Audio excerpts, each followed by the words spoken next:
tankers, welcome back to my videos. I am wot Blitz, and today I'm going over what you guys wanted. I recently made a poll on the Leopard video I made, and over 50% of you wanted to see this tank, being the Batchat 25 AP, a tier 9 French autoloader. Now you wanted to see this tank, you know, my opinion over it, and some tips and tricks, so that's what I'll be showing you guys today.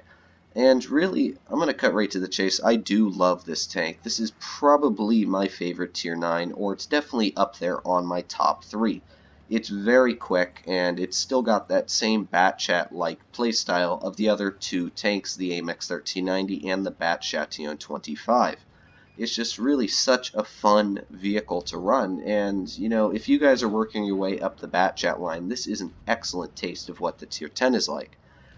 To be honest, I think it makes the tier 10 seem like it's going to be better than it really is, because tier for tier, on all the French lights, I think this is the best one. First of all, because you're able to play tier 8s, and 900 damage in a clip is ridiculous. You're able to really, you know, if you think about it, if you have a T49 pushing on you when you're running this vehicle, even if he did take 700 off you, you can shoot HE into him, taking over 1100 damage on average off of his vehicle, just in 6 seconds, also giving you the ability to run away. Not only that, this tank has excellent camouflage rating, it's got very good view range, and it actually has pretty good accuracy. And you guys know I need my tanks with good accuracy. You know, if this was like the accuracy of a WZ121 slapped on this vehicle, it wouldn't make it as good as it is. But the really fun thing about it is that the aiming circle really doesn't get that big when you're driving it at top speed, which means you're able to accurately fire shells into the enemy while trying to use your maneuverability and your, you know, little tank to bounce shells. Now, when I say bounce shells, you're really not going to bounce any. I mean more miss shells. But you can see 1, 2, 3, we slam right into that girl, finishing him off.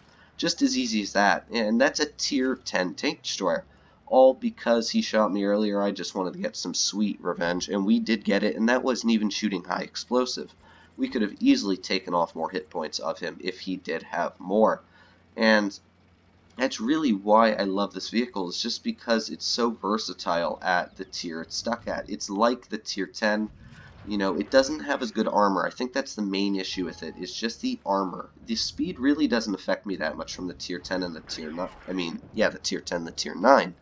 It's really just the armor profile that's a little bit of a difference, because first of all, the turret on this tank is awful. You're never going to bounce anything, and 183 will, you know, drool all over the front of this tank. The sides don't have any spaced armor except for the tracks. You know, the tier 10 Batchat's actually quite a funky vehicle.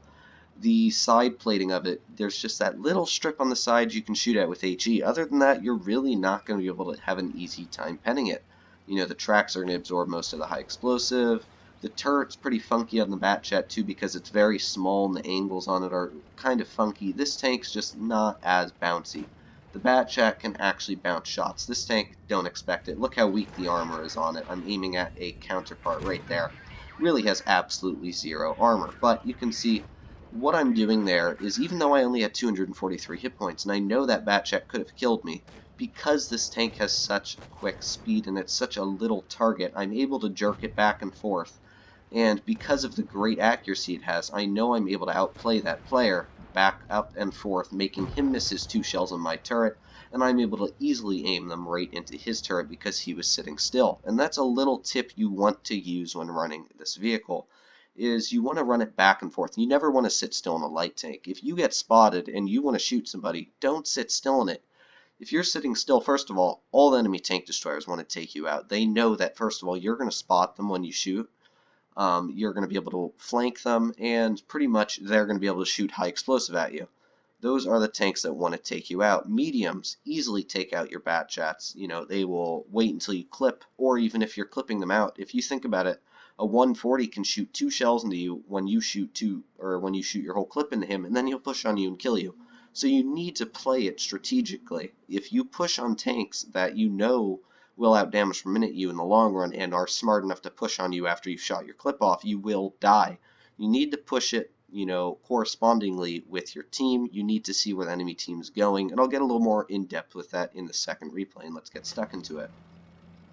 Funny story about this video you're watching, but this was actually probably my 15th attempt at trying to make it, because earlier today, probably 5 or 6 hours ago from when this video has been published, I was trying to record for this video so I could post it earlier in the morning, but, I had to go to work, and what happened was I couldn't just talk about the vehicle enough. I didn't have enough time in the 2 clips I normally show, just 2 pretty good clips in the vehicles, to normally talk about them and my opinion on them. But for the bat chat, there's so much to talk about, and just didn't have enough time in 2 clips. So I went back right after work. I played, 5 games in it, got a pretty good game out for you guys, which you'll see after this one, and it'll give me plenty of time to talk about the tips and tricks with this vehicle. Now, the number one tip I want to say is, you've probably seen me do this quite a bit by now, is you want to back your vehicle up.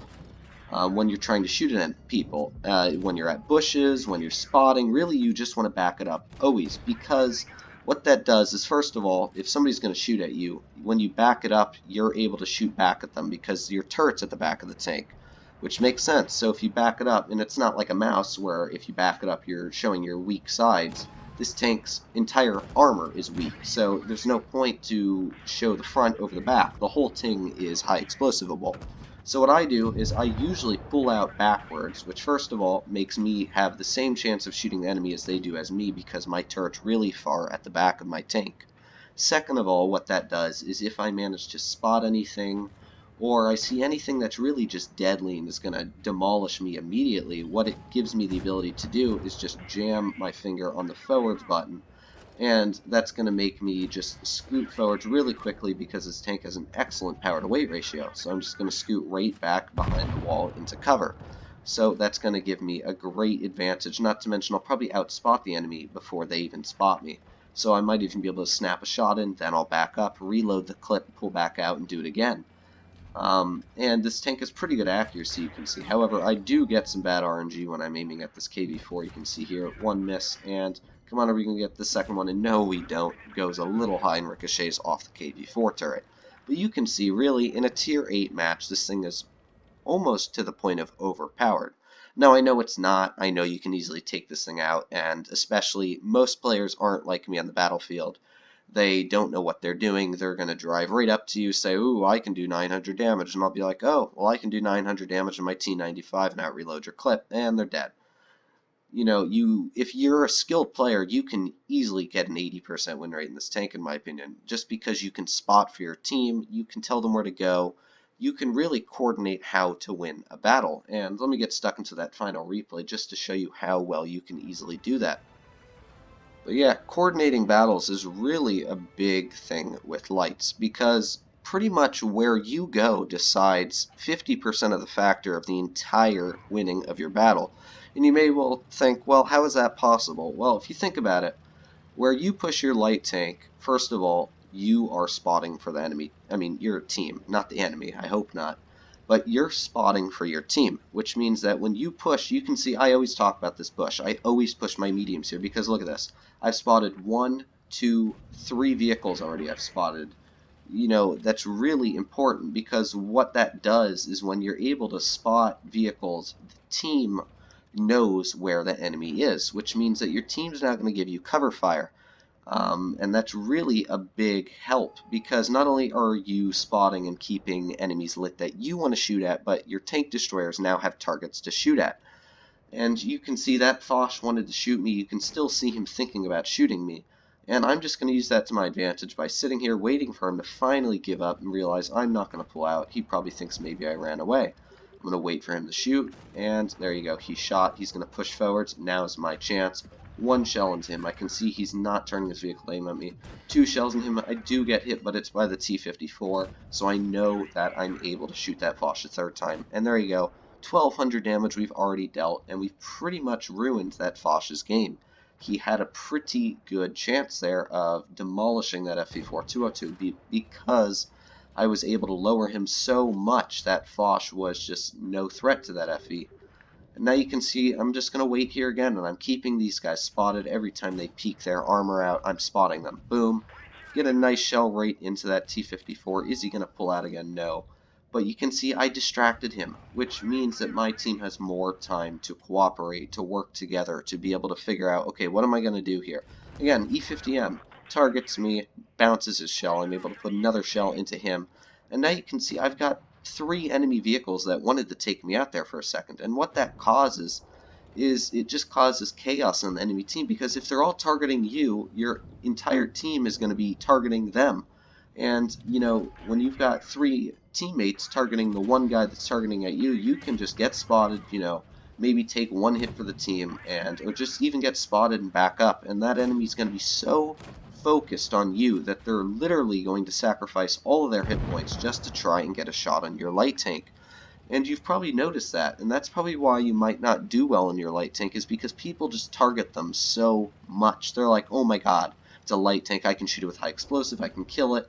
And, you know, you'll be like, okay, I'm not spotted, and you'll get spotted, and you'll be like, okay, well, I can get out of here. And then you'll realize that 4 of the entire enemy team are just going to full out rush you for no apparent reason. And if you use that to your advantage and have them rush you and get around the corner and make it so that your team is just waiting for them around that corner, or you got your tank destroyers waiting at the other side of the map around that corner, you can really just help your team win the battle. And overall, it's just a way easier tank to run if you do it correctly. But I hope you guys did enjoy this video and a couple of my hints and tips on running this tank. I think it's excellent. I think you should go directly for the Batchat line if you love speed, if you love thrill, and you love problem solving, because you always want to be 2 steps ahead of the enemy in this vehicle. It's not a type of heavy where you just mope around and you're like, oh, well, I bounced the shell, now I'm going to shoot them. This tank, you have to not, you can't get hit in this tank. It's just not the thing that you want to do. But I really hope you guys enjoyed this video and the tips and tricks I gave you guys. As always, make sure to like, comment, and subscribe, and I'll see you guys in the next video.